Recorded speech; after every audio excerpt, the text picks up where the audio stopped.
Hi everybody, welcome to the Making Mini Movies in Minutes video tutorial.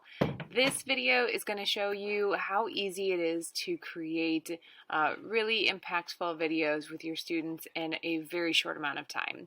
I know that movie making can be overwhelming for teachers sometimes because it feels like if you don't have the skill set, if you're not familiar with the technology, that it's something that's going to take days and days and days. But the reality is if you do a few things to set your students up for success, you can make really meaningful videos and movies in a very short amount of time, one class period or less.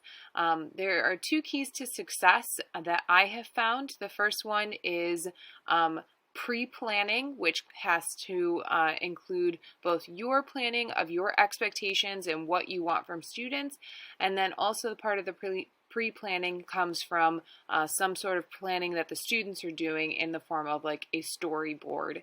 And then the second key to success is really having the right tool that's easy for students to use. You might give them, say, 10 minutes in class on a previous day before you introduce this type of a project just to play around with the technology. So that way they get a chance to kind of do it in a low stakes type of a situation. But I'm going to show you a couple of different tools that I think will be really useful for you in terms of helping your students to create really cool videos in a very, very short amount of time. So first things first, I do have this resource document that hopefully you'll have access to as well. If not, please reach out to me and I will be happy to share it with you. But I'll make sure that it's available as part of the content for this session for the Mets virtual rally. But this has just some different links to some different tools, and I will show you my favorite tools out of all. So we talked a little bit about the pre-planning.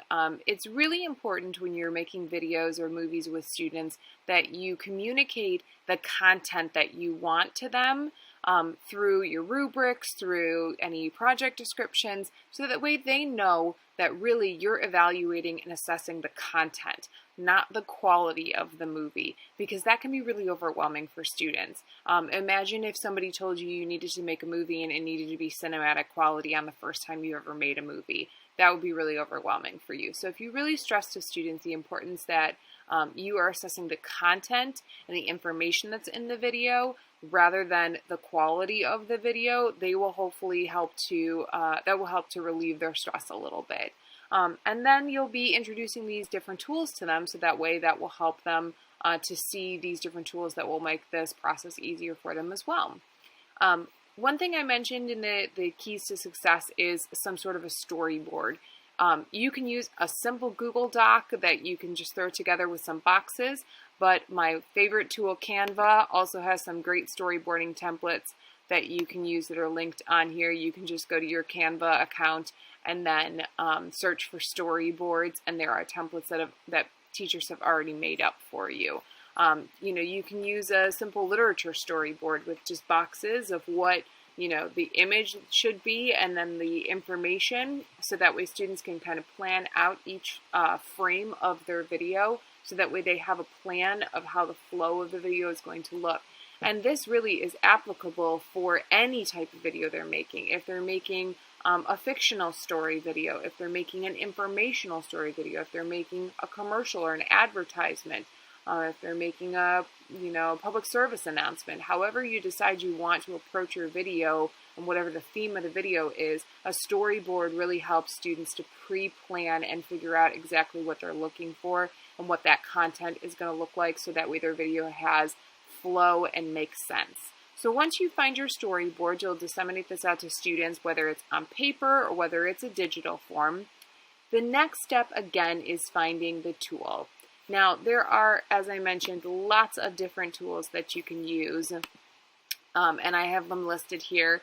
There are two that I typically use with students because they're so simple and straightforward to use. One is Adobe Spark Video, and then the other is a more recent addition, which is Canva. In my other session about Canva, I talk more about kind of how to set up your class and use it, and set up your education account. So please check out that other video if you're interested. But today I'm going to show you how to use Canva for video creation. So here we are over on Canva. Again, please make sure that you sign up for that education account because that gives you free access to all their premium features. I'm going to go to my home page on Canva and I'm going to scroll up and I'm going to select the video. And it's going to show me all these different options for types of videos that I want to make. I'm going to start with the real basic one. So as you can see, the thing I love most about Canva is that it really creates so much success for people who have not a lot of design background because they have these fantastic templates that they provide to you. And you can see off to the side here, there's all these different templates to choose from.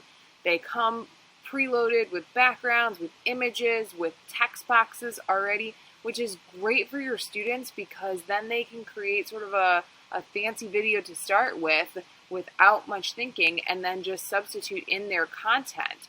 They can even search from the different templates as well if they're looking for a particular theme. So I'm just going to go ahead and select a template just so you can see how to work with that. So as you can see, this is just a real short one to start with, but it automatically starts me off with some animations, with some text boxes, with some pictures, and I can take these out, I can add new ones in, I can change the lettering, the font, everything that I want to, and it starts off at a default of usually about 5 or 6 seconds. If you want that to be longer because you have more text, you can change the amount of timing on it. You can make it shorter, and what you can do is just kind of drag and drop it. You'll see the clock up here. Allows you to change it manually. You can also use the scroll slider to be able to change it. And then when you want to add a new page or a new page on that storyboard, it's going to find the same theme, so it pulls that same coloring from the background, but it will be blank to start with. Now you can always go back and add another page from the templates that won't have the same theming, which may or may not matter to your students, but this gives you kind of those setups. Now, when you're ready, you can, like I said, play around with it, adjust things. You can also add extra to it, like music, narration over the top of it. So if the students want to narrate their voice instead, they can add that in. If they want to add music to the video, they can add that in.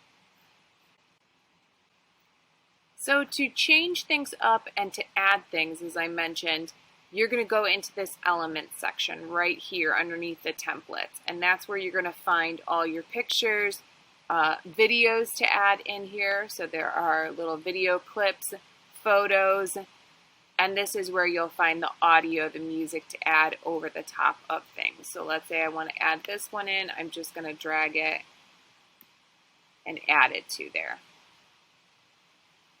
I can change the length of it, make it longer, make it shorter, depending upon how long my video is, and it's really simple. Then when I want to preview it, I just hit the play button, and it will show me exactly what my video looks like.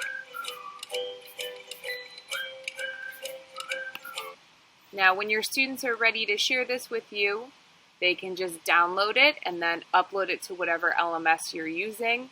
Or if you've created yourself a Canva classroom, linked this class with your LMS and assigned, say, a template to students, or they're just linked into your classroom, they will see the Send to Teacher button where they can submit it to you through Canva. Now, why I like Canva so much, not just because it's so user-friendly, but also because this does have a collaborative aspect to it. Most of the other movie making programs that are free, like Adobe Spark, do not have that collaborative action to go along with it, or any of the app-based ones like iMovie or Clips or things that are based within an app. They don't have that collaborative option, whereas this one does. So you can have students working in groups to create videos that they can all be working on, say, different parts of the video collaboratively in real time. So that is why this is my favorite tool. If you're curious about checking out Adobe Spark, it's very similar to this, just looks a little different, but it has the very same idea where you can add images, text, upload video, and add music over the top of this. If you're already in Adobe Creative school, then you might already have accounts for this, but this is another free option. It'll have a watermark on it. That's the only difference with the free option. But these are my favorite two tools, and they're really so easy to use. And as I always say with Canva, the best thing to do is to play with it. So give it a try before you get started with your students. But again, those two keys for success: pre-planning on your part and on the part of the students, and then creating the video with the right tool like Canva.